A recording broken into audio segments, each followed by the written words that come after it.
రంగారెడ్డి జిల్లా చేవెళ్ల నియోజకవర్గంలో BRS Chevella incharge Patlola Karthik Reddy విలేకరుల సమావేశాన్ని నిర్వహించారు.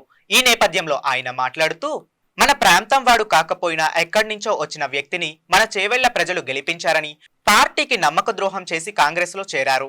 నిన్న మొన్న కూడా ఎమ్మెల్యే ఏదయ్య కూడా చేరటం దురదృష్టకరమని అన్నారు. చేవెళ్ల నాయకులు కార్యకర్తలు ఎవరూ భయపడకూడదు అని తెలిపారు. కార్యకర్తలకు భరోసా ఇవ్వడానికి ఈ సమావేశాన్ని నిర్వహించినట్లు పట్లోల కార్తీక్ రెడ్డి తెలిపారు. పార్లమెంట్ లో రాహుల్ గాంధీ మాట్లాడుతూ, నేను రాజ్యాంగాన్ని కాపాడడానికే ఉన్నానని ఆయన తెలుపుతున్నారు. రాజ్యాంగంలోని 10వ షెడ్యూల్లో ఏముందో చదవాలని, 10వ షెడ్యూల్ ఉన్నదా లేదా, లేక చింపేశారా, లేక చదవటం ఇష్టం లేదా అని ఆయన రాహుల్ గాంధీని సూటిగా ప్రశ్నించారు. ఈ కార్యక్రమంలో అవినాష్ రెడ్డి, మండల అధ్యక్షుడు పెద్దోళ్ల ప్రభాకర్, బీఆర్ఎస్ పార్టీ నాయకులు, కార్యకర్తలు పాల్గొన్నారు.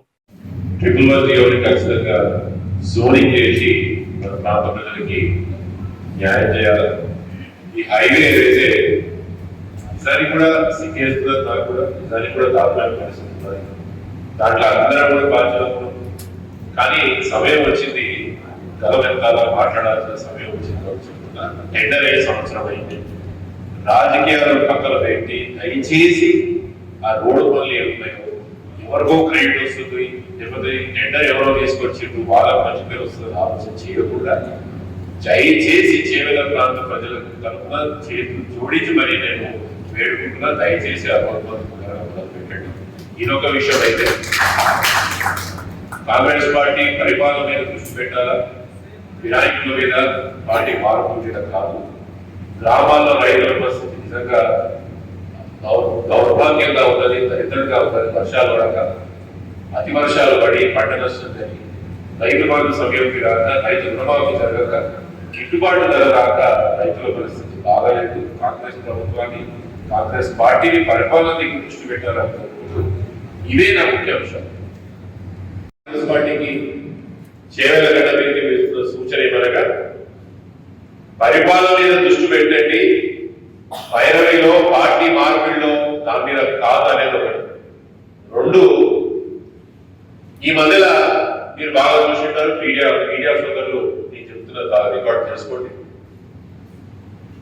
రాహుల్ గాంధీ గారు పార్లమెంట్ లో మాట్లాడినప్పుడే కానీ, ఈ మధ్య కాలంలో పార్లమెంట్ ఎన్నికల్లో ఎప్పుడు ప్రచారం వచ్చినా కూడా రాహుల్ గాంధీ గారు ఎర్ర ఒక రాజ్యాంగ బుక్, ఒక కాన్స్టిట్యూషన్ బుక్ పట్టుకొని తిరుగుతున్నాడు. బహుశా వాళ్ళు రాజ్యాంగంలో ఏమేమి ఉన్నాయో, ఏ ఆర్టికల్ ఉన్నాయో దాని అర్థాలు ఏదో ఆయన తెలియకపోవచ్చు అనుకుంటున్నా, లేదా కంప్లీట్ గా సబ్మిట్ అవ్వకపోవచ్చు అనుకుంటున్నా. రాజ్యాంగాన్ని, కాన్స్టిట్యూషన్ ని కాపాడమే నా రాజకీయ జీవితం ఒక ధ్యేయం చెప్తున్నారు రాహుల్ గాంధీ గారు. మీ మేనిఫెస్టోలో 10th schedule of the constitution ని మేము కాపాడతామని చెప్పిన రాహుల్ గాంధీ గారు నిత్యం ఎర్ర రాజ్యాంగాన్ని చేతిలో పట్టుకొని తిరుగుతున్న రాహుల్ గాంధీ గారు, మీ చేతిలో పట్టుకొని తిరుగుతున్న రాజ్యాంగంలో 10th షెడ్యూల్ అనేది ఉన్నదా లేదా, లేదు చింపేసిరా, చదవనికి ఇష్టపడతలేదా? యథేచ్ఛగా కాంగ్రెస్ పార్టీ ఇక్కడ ఉన్న బీఆర్ఎస్ పార్టీ ఎమ్మెల్యేలని తీసుకోపోవడమే కాకుండా ఢిల్లీకి తీసుకొచ్చి మరీ నీతులు కల్పిస్తున్నారే. మీకు రాజ్యాంగం పట్ల నిజంగా గౌరవం ఉందా రాహుల్ గాంధీ